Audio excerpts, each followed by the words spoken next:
More than 4.5 centuries ago, this place was a small, sleepy village, and no one could imagine that this would one day serve as the capital of the Mughal Empire. Akbar decided to found a new city here. He was fresh from the victory of Gujarat, and the place was aptly named the City of Victory, Fatehpur. This is where Mughal-e-Azam, the grandest of all Mughals, Akbar, held court, surrounded by his 9 gems.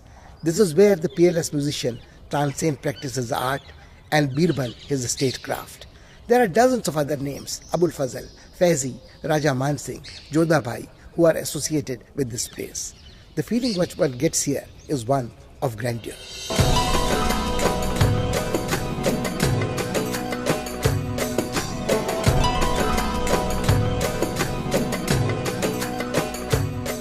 About 225 kilometers away from Delhi, the fort of Fatehpur Sikri is in Uttar Pradesh.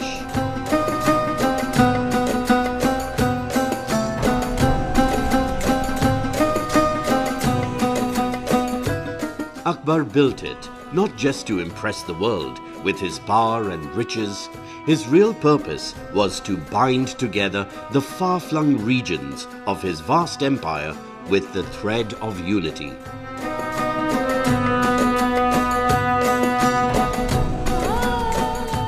Although the beauty of the buildings here is breathtaking, they stir the soul and evoke in one the feeling that this is merely the overture before some spiritual discourse.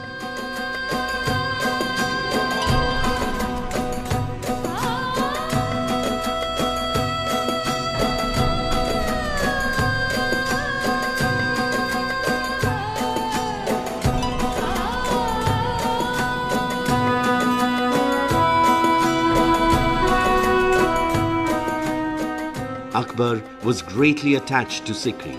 2 of the happiest memories of his life are associated with Sikri: the conquest of Gujarat and the birth of his heir, Prince Salim.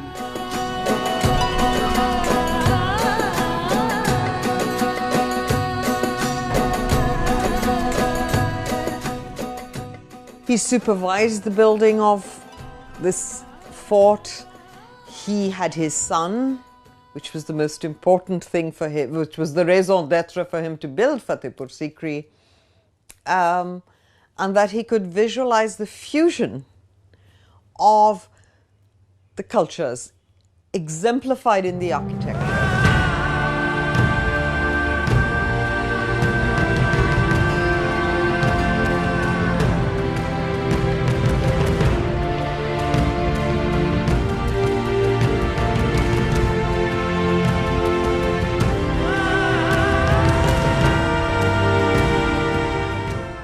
Fatehpur Sikri is recognized by its most prominent landmark, the Buland Darwaza. This grand entrance to the inner precincts easily dwarfs other structures in the compound. The moment you reach this threshold, you are made aware that you are about to enter an exceptional place. You become conscious of your responsibility to conduct yourself with corresponding dignity and grace.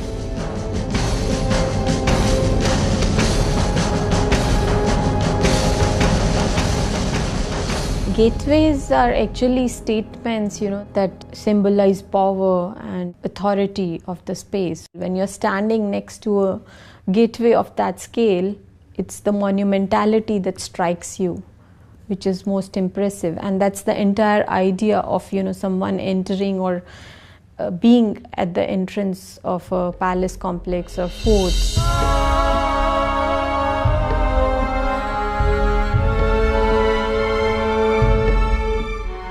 Emperor Akbar was deeply influenced by Sufi saints, and some historians believe that he chose this site for his new capital because this was the seat of the famous Sufi saint Salim Shah Chishti.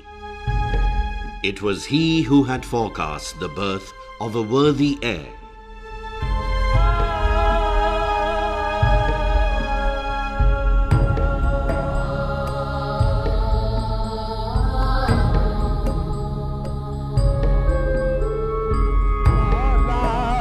Salim Chishti, Akbar Salim ची मौला सलीम मेरे ख्वाजा सलीमान सलीम चिश्ती आका सलीम चिश्ती मौला आबाद कर दो दिल की दुनिया सलीम चिश्ती आबाद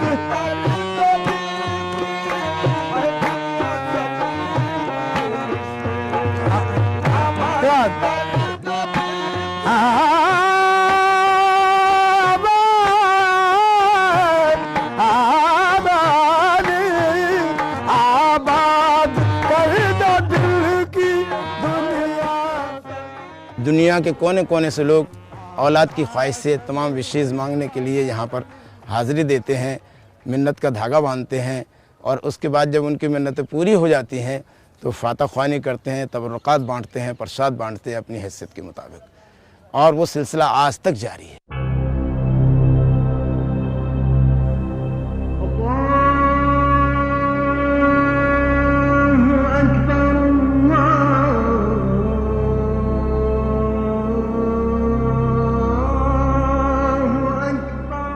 Emperor Akbar respected all religions. His ideas were all-embracing and humanistic. He constructed the exquisitely beautiful Jama Masjid here in Fatehpur Sikri that eloquently testifies to his aesthetic taste.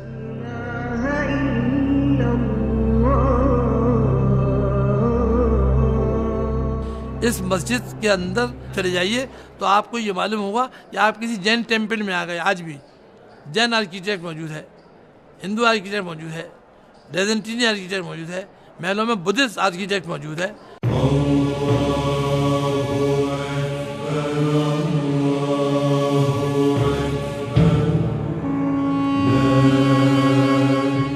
Be it the pillars or the arches, it is clear that the inspiration was Hindu. You encounter motifs like a lotus at one place and a pitcher or bells at another.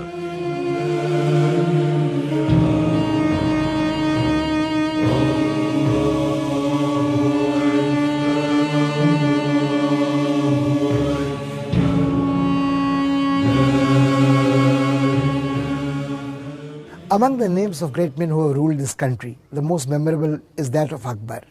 Not because he was a great conqueror or warrior, but because he had the wisdom to realize that the emotional integrity of this country was more important than anything else.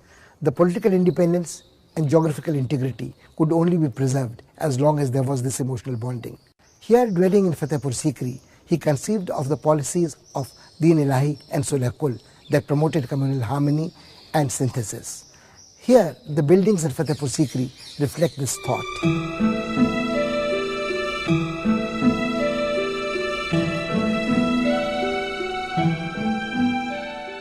Panch Mahal is a 5-storied open pavilion without any walls. The 84 pillars supporting the roof are decorated with fine carvings.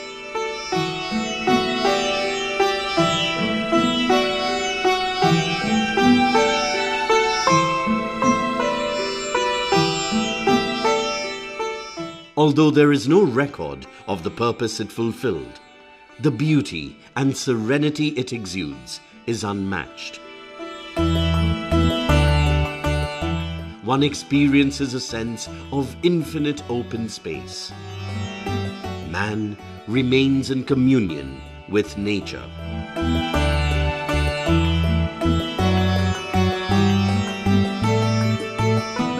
The most unique aspect of Fatehpur Sikri, in fact, is a reflection of Akbar's own personality. It was the beginning of a secular era that he was starting.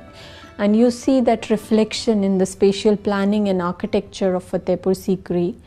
Till date, architects find it one of the most outstanding examples where you see a spatial fusion of the Mughal architecture with the indigenous Hindu architecture. Anoop Talab is built in the middle of the courtyard and comprises the innermost part of the palace. We are told that it was used as an open-air arena for musical recitals to regale the emperor. What Akbar really stood for was the fact that he understood and respected what India meant.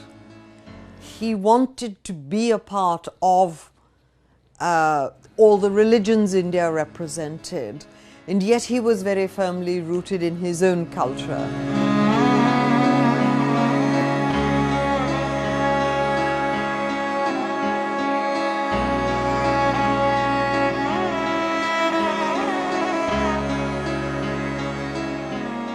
This sanctum was used by Akbar for his residential apartments.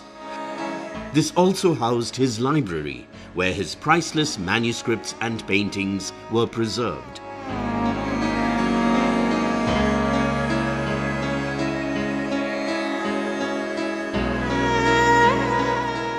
The bedroom was aptly called Khwabgah, the dream house.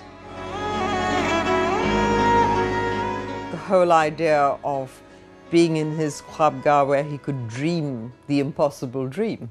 He could dream of a unification of all the faiths, of spiritual unity, of the multiple faiths of India coming together. Akbar participated in metaphysical debates and at times settled intellectual disputations in the Ibadat Khana and Diwan-e Khas. It was here that he founded Deen-e-Ilahi and formulated the policy of Sulh-e-Kul that established lasting peace between the Rajputs and the Mughals.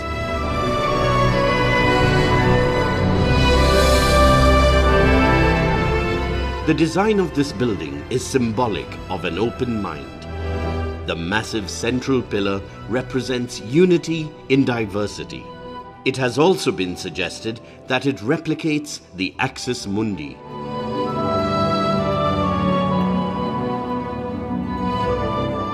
The architecture of Diwan-e Khas seems to embody the characteristic features of Akbar's administration.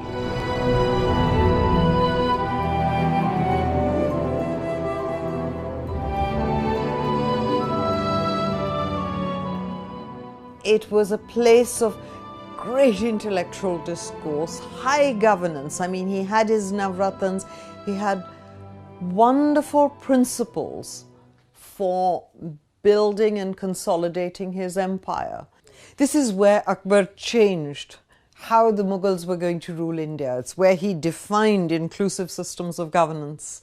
He brought Jodabai, he had his son. He celebrated his victories, he celebrated being the great Mughal emperor. So in many ways, Fatehpur Sikri was his statement of empire.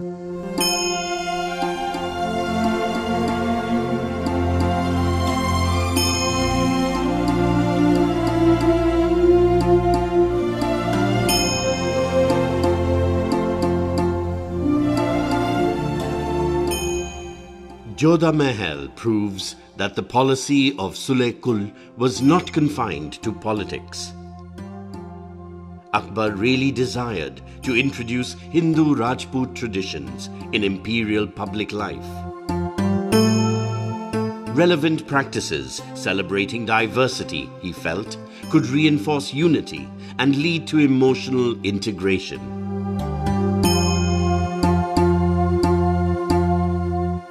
He began this task with his own family. Yodabai Palace typically shows the Hindu kind of temple kind of architecture with the trebuchet system where you have beams and columns and intricate carvings on the sandstone, which are more figural than geometric in nature and more floral in nature. So it again relates more to the Hindu temple architecture.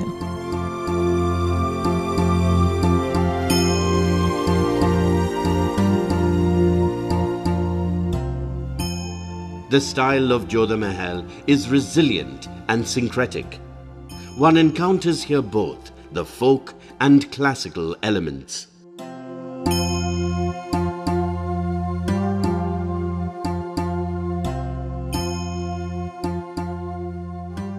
It is said that this palace was constructed under the personal supervision of Jodabai, and she was the source of inspiration for the master craftsmen at work.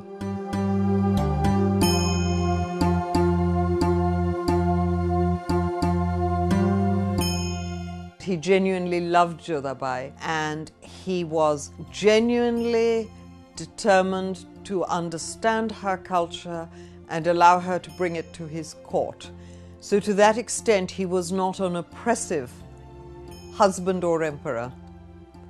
He sought the marriage of the two cultures out of love of his wife. This is a small kitchen known as Jodha's kitchen. It is said that a variety of recipes from various regions were prepared here. History also records the kind of kitchen areas which was right in front of the Birbal house, and the kind of cooking that was used to happen there, with the number of, with a variety of spices, cooks from all over the world who would be creating all this.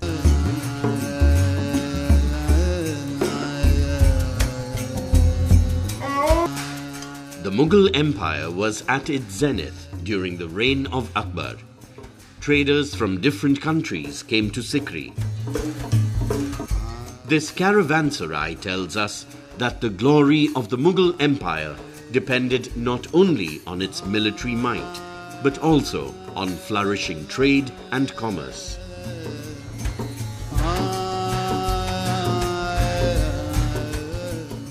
Idea of bringing the great faiths of India together in a single forum, he must have dreamt of an India far greater than what the tenets of any religion were, or what the tenets of governance were. And so he was light years ahead of his time as a visionary king.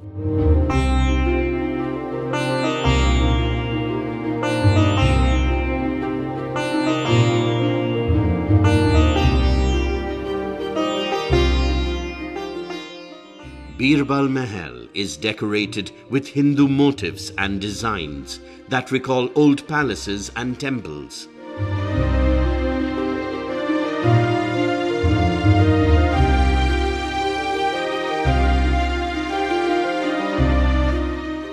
Raja Birbal's name is inseparable from Emperor Akbar's. Anecdotes project him as a wit and court jester. In fact, Birbal was an able administrator and greatly respected by his sovereign. When Akbar founded Din-e-Ilahi, Birbal was the first convert.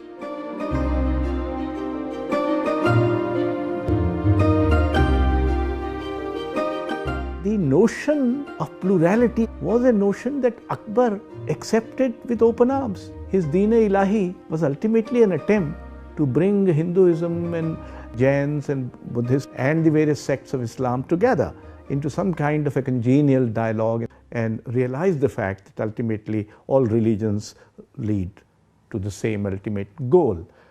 This realization in Indian history was only with Ashok, who had these rock edicts which said, "You will not disrespect any religion."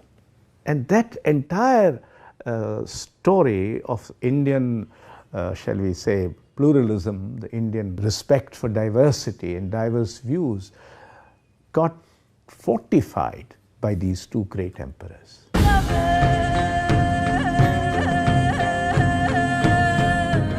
Diwan-e-Am is an open courtyard where Akbar gave audience to his subjects.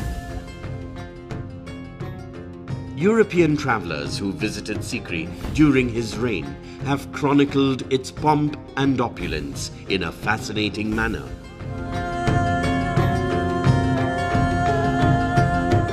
But for the brief shining moment that he held court in Fatehpur Sikri, it was at its most learned, at its most cultured, and perhaps at its pinnacle.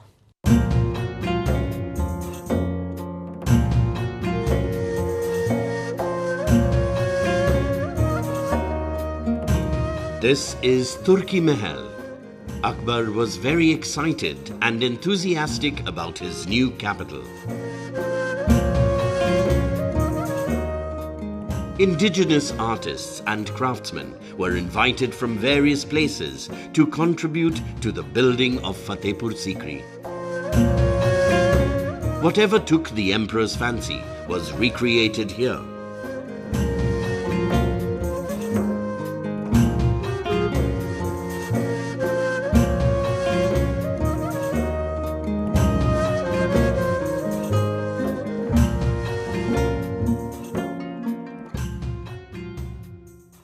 Many centuries have lapsed since, but nobody has been able to solve the riddle that why the city was deserted so soon after its foundation. Some say it was the curse of the Sufi saint, whose meditation was disturbed by the hustle and bustle of the newly found capital, the movement of the army and the troops and the guards. Some others have suggested that Akbar himself tired of his new toy. His mind was distracted. He wanted to conquer Kabul and found it prudent to shift the capital to Lahore, where from the military campaign in the northwest could be conducted much better. Some historians have suggested the flaw lay in the original design. Nobody in the early enthusiasm had cared to find out whether there was enough water around to sustain a population of a capital. Whatever be the reason, the city was deserted, the forest took over. But the work started here in Fatehpur Sikri never stopped. The seed planted struck roots, deep roots in the soil of this land, and the branches spread out. We see the reflection of Fatehpur Sikri in succeeding centuries in many parts of India, of cultural synthesis, of communal harmony. The priceless heritage was preserved and maintained.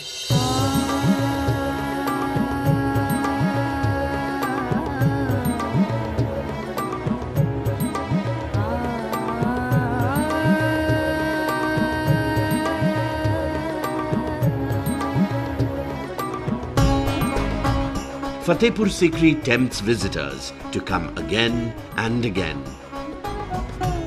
Akbar's dream of Sule-Kul has the attraction to draw them like a strong magnet.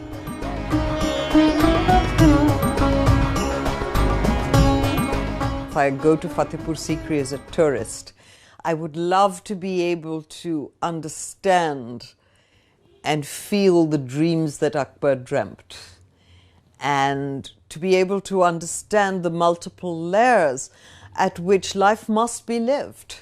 There must be high sport, there must be great intellectual discourse, there must be profound spiritual belief. There must be everything. When we visit Fatehpur Sikri, we need to dream, because it would be as relevant today as it was then.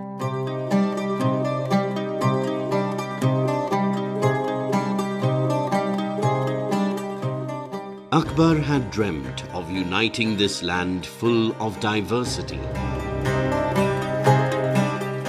One day, he marched out towards the frontier, to the northwest, to extend the boundaries of his empire, never to return.